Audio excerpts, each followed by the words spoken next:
that happens at different periods of your life. I think the universe opens you up to see the things that you need to see along your path. And they put the people along your path for a reason. We don't always hone into those people or those visions or those signs, but they're there. And you tuning into that, really, that sense of mindfulness is a great way to put it. It really kind of brings you a sense of calm, because once you reach that state of mindfulness where your eyes are open and you really start to see the world for how it really is and how you fit into it, you open yourself up to be able to bring on that sense of patience and calm. It just happens naturally. And I think that that's something that we just get so busy in the hustle and bustle of life that we forget to stop and kind of tune in to that mindfulness and to really own those tools that we already have to just live and be happy, you know, and experience life for all it's worth. Exactly. Yes. I couldn't have said it more eloquently. That was really, really good.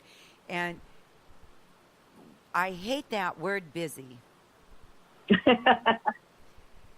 Yeah. Because it makes it busy to me is, and I used to think, oh, I need to be busy.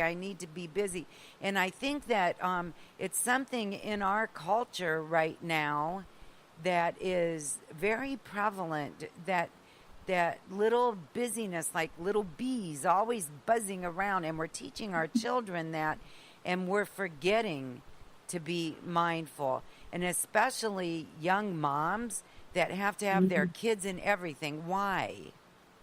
Right. Don't. I find it so funny. When I started teaching meditation, a lot of my students will come to me and go, we're not just going to sit and be quiet today, are we? Because the meditation that I teach is guided imagery, so I talk through most of the whole thing. But I make sure that I include pieces, even if it's, I think, as long as 6 minutes sometimes in my script, where we will sit in silence, because you don't realize until you go through it and you do it how important it is to turn everything off and just be still, because it really opens up that mindfulness. It has such lasting effects long after you leave that yoga room. Yes. It makes you see everything differently. I am an avid meditator, and one day, I can't remember what happened, but I always meditate in the morning, and I didn't get that time to myself to meditate that morning. Oh my God, I was a frazzled mess. Because I didn't center. And that's how, and I thought to myself, oh my God, no wonder the world is so messed up. Right. Because we don't take that time to sit in the stillness and be quiet and center ourselves, because we, like you said, we are on the go like a bunch of busy bees. And the other thing that that goes along with that is, one of the things I do when I know that I'm going into a situation where I'm going to be around a lot of people, I center and ground myself. Right.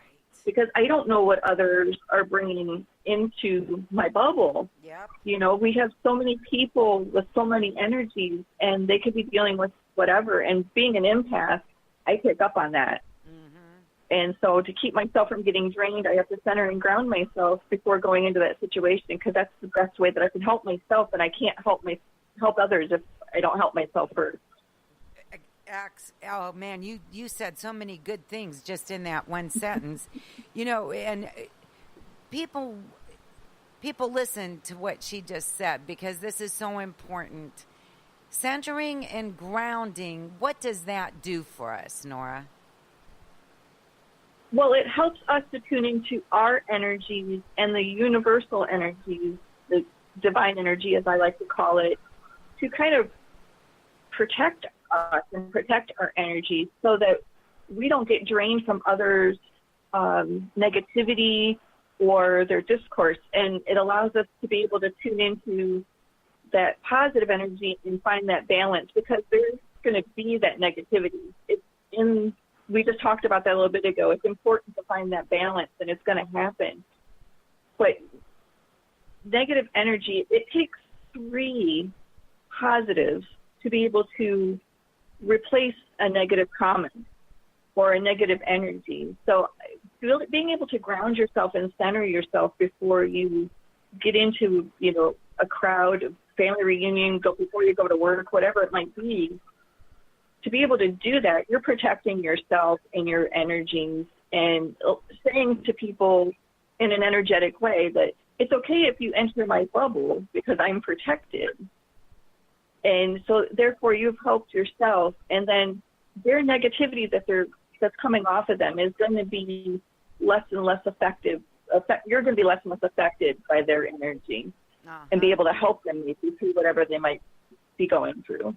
Right. So not only is grounding and centering more important when you're going to be around other people, but it's also important when you're around your own family, because people pick up on that grounding and centering when you know yourself and you know your energy. It becomes really obvious to other people. But before I understood this whole concept, I was in real estate in your area. And I would go to somebody's house, and the people would be talking back, and our house is never going to sell. We need to do this and we need to do that. And here I am sitting in this $400,000 beautiful home overlooking the lake. And we need to do this and we need to do that. And our house is never going to sell. Things never work out for us. What if this house sells and we don't have anywhere to go? And of course it's not, because you put that out into the universe. Right. And when I would leave there, I would have to go for a walk or something when I left, negatives like that. Yeah. And I never really understood why until I started, researching energy and learning more about it. And then it became so obvious. So now when I find myself in situations like that around a negative person, I keep trying to get them to look at the positive, of course, but half the time they won't, but half the time they do kind of shift. But I have a selenite wand that when I know that I'm going to be with somebody negative, I just kind of create my bubble around me with it. And at night, if I'm around people like that, I cleanse myself before I go to bed. I didn't understand why I would have bad dreams. I didn't understand all that. And once I did, oh my gosh, it's so much easier now. And you touched on something at the beginning of that about how when you make that bubble and you put that energy out into the universe, that positivity, that starts to speak out to them, and hopefully then that positivity will help balance their negativity. But if you don't protect yourself, then guess what happens? Their negativity seeps onto you, and then you start to, notice that shift in you, and you become negative and grumpy. So, yeah, absolutely. Oh, and it's so hard to snap out of that. I'm sure that you've had bad days, and you hear people say that I'm just having a bad day. Well, then go have a nap or something. Right. And snap yourself out of it. Right. Do you still have bad days? Absolutely. And what do you do?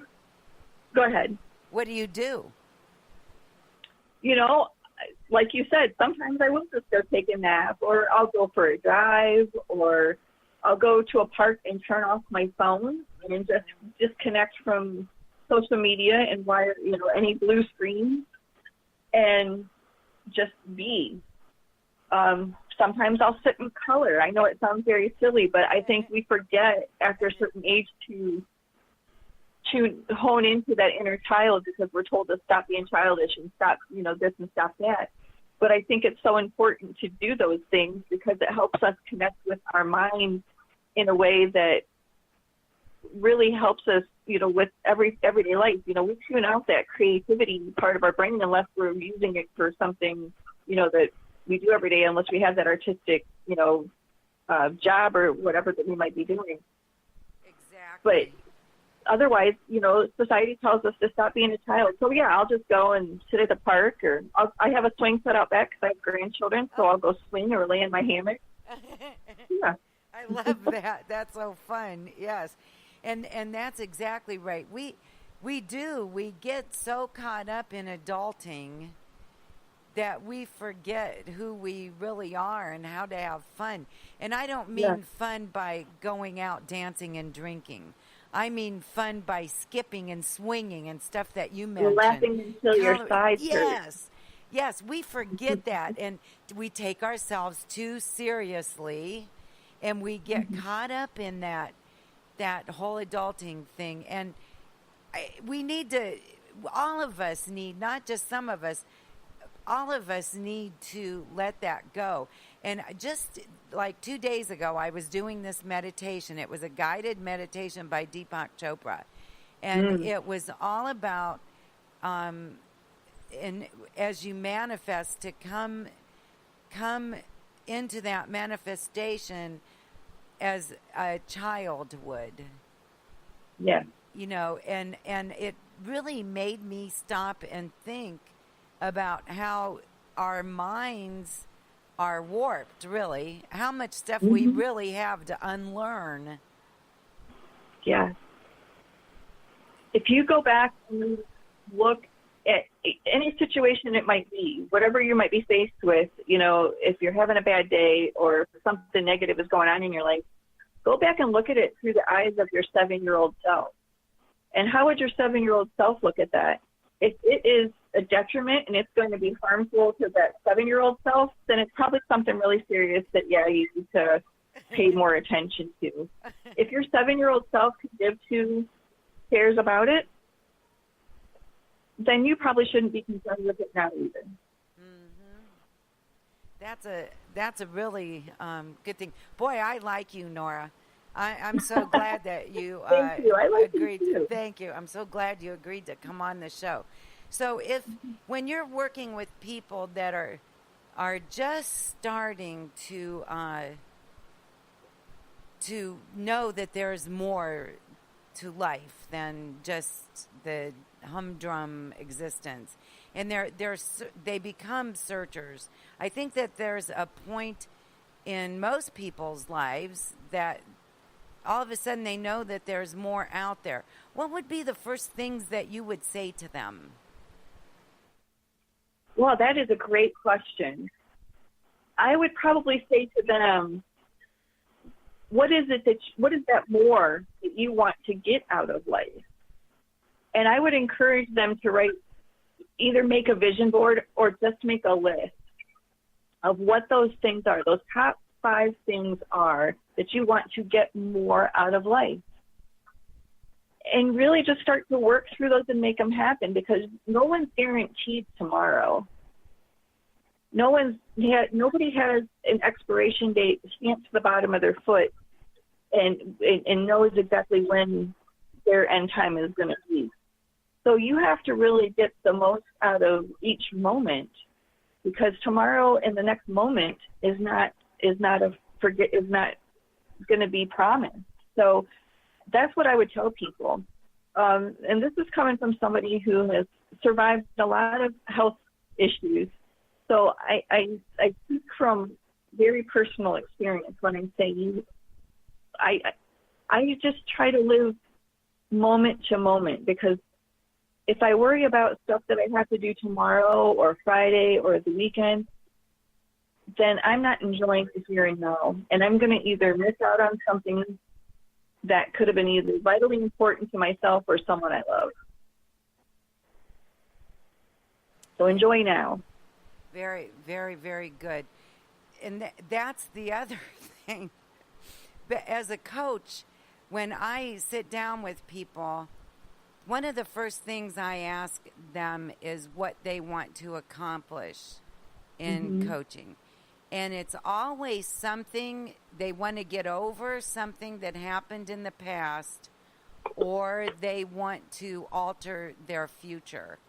But the future, I love when they say that, because that means that they're ready to move forward no matter what the past was. But when they